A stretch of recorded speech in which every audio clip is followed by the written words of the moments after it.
ತರಾತುರಿಯಲ್ಲಿ ಸರ್ಕಾರ ಎಸ್ಐಟಿ ರಚನೆ ಏಕೆ ಮಾಡಿದ್ದು? ನಿನ್ನೆ ಗೃಹ ಸಚಿವರು ಸದನದಲ್ಲಿ ಸಮರ್ಪಕ ಉತ್ತರ ನೀಡಿಲ್ಲ ಅಂತ ವಿಧಾನಸೌಧದಲ್ಲಿ ಬಿಜೆಪಿ ಶಾಸಕ ಭರತ್ ಶೆಟ್ಟಿ ಈ ರೀತಿಯಾಗಿ ಹೇಳಿಕೆಯನ್ನು ಕೊಟ್ಟಿದ್ದಾರೆ. ಎಸ್ಐಟಿ ರಚನೆ ಮಾಡೋದು ಅವಶ್ಯಕತೆ ಏನಿತ್ತು ಅಷ್ಟೊಂದು ಅರ್ಜೆಂಟ್ ಆಗಿ ಅಂತ. ನಿನ್ನೆ ಗೃಹ ಸಚಿವರು ಸದನದಲ್ಲಿ ಸರಿಯಾದ ರೀತಿಯಲ್ಲಿ ಉತ್ತರವನ್ನು ಕೊಟ್ಟಿಲ್ಲ. ವಿಧಾನಸೌಧದಲ್ಲಿ ಬಿಜೆಪಿ ಶಾಸಕ ಭರತ್ ಶೆಟ್ಟಿ ಈ ರೀತಿಯಾಗಿ ಹೇಳಿಕೆಯನ್ನು ಕೊಟ್ಟಿದ್ದಾರೆ. ಅನಾಮಿಕ ಹೇಳಿದ ಅನ್ನುವಂಥ ಕಾರಣಕ್ಕಾಗಿ ಯಾಕೆ ಅಷ್ಟೊಂದು ಅವಸರದಲ್ಲಿ ಎಸ್ಐಟಿನ ರಚನೆ ಮಾಡಬೇಕಾಗಿತ್ತು ಅಂತ.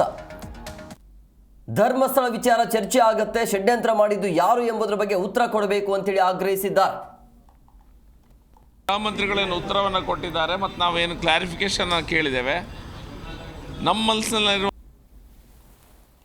ಯಾವುದೇ ರೀತಿಯ ಪ್ರಯತ್ನವನ್ನು ಹೋಮ್ ಮಿನಿಸ್ಟರ್ ಮಾಡಲಿಲ್ಲ. ಸುತ್ತು ಬಳಸಿ ಬೇರೆ ವಿಷಯಗಳನ್ನೇ ಮಾತಾಡಿದ್ದಾರೆ. ಒಂದು SIT ಏನು ರಚನೆ ಆಗಿದೆ, ಅದು ಇನ್ವೆಸ್ಟಿಗೇಷನ್ ಮಾಡುವ ಯಾವುದೇ ಏಜೆನ್ಸಿ ಬಗ್ಗೆ ನಮ್ಗೆ ಸಮಸ್ಯೆ ಇಲ್ಲ. ಆದರೆ SIT ತನಿಖೆ ಆದ ಬಗೆ, ಅದ್ರ ಹಿಂದೆ ತರಾತುರಿಯಲ್ಲಿ ಯಾಕೆ ಮಾಡಿದರು, ಅದ್ರ ಹಿಂದೆ ಕಾಂಗ್ರೆಸ್ ಹೈಕಮಾಂಡ್ನ ಕೈವಾಡ ಏನಿದೆ, ಇವರ ಇಲ್ಲಿ ಕರ್ನಾಟಕ ಚಾರ್ಜ್ ಅವರ ಏನು ಹ್ಯಾಂಡ್ ಇದೆ, ಇದರಲ್ಲಿ ಕೈವಾಡ, ಕೇರಳದ ಒಬ್ಬರು MP ಅವರು ನಾವು ಇದನ್ನು ತನಿಖೆಯನ್ನು ನಾವು ಕೈ ತೆಗೆದುಕೊಳ್ತೇವೆ ಅನ್ನುವ ಮಾತನ್ನು ಹೇಳ್ತಾರೆ. ಅವರ ಕೈವಾಡ ಏನಿದೆ, ಕೇರಳ ಅಸೆಂಬ್ಲಿಗೆ ಕೆಲವರು ಲೆಟ್ರನ್ನು ಬರೀತಾರೆ, ಕೇರಳ ಅಸೆಂಬ್ಲಿಯಲ್ಲಿ ಮಾಡಬೇಕನ್ನೋದ್ರ ಬಗ್ಗೆ.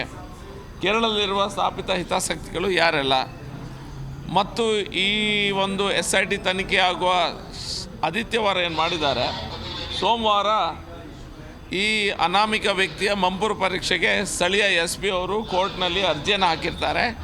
ಅರ್ಜಿ ಹೇರಿ ಸೋಮವಾರ ಅಂತ ಬರ್ತಾ ಇತ್ತು. ಆದರೆ ಆದಿತ್ಯವಾರನೇ ಇವರು SITಯನ್ನು ಅನೌನ್ಸ್ ಮಾಡಿದ್ದಾರೆ. SIT ಇನ್ವೆಸ್ಟಿಗೇಷನ್ಸ್ ಏನಾಗ್ತಾಯಿದೆ ಅದ್ರ ಬಗ್ಗೆ ನಮಗೆ ಖಂಡಿತ ಎಲ್ಲ ರೀತಿಯ ಇನ್ವೆಸ್ಟಿಗೇಷನ್ಸ್ ನಾವು ಸ್ವಾಗತ ಮಾಡ್ತೇವೆ. ಅದಾದ ಈ ಸೋಷಿಯಲ್ ಮೀಡಿಯಾ ಹ್ಯಾಂಡಲ್ಗಳಲ್ಲಿ ದಿನನಿತ್ಯ ಯಾವುದೇ ರೀತಿಯ ಪ್ರೂಫ್ಗಳಿಲ್ಲದೆ, ಯಾವುದೇ ರೀತಿಯ ಸಾಕ್ಷಿಗಳಿಲ್ಲದೆ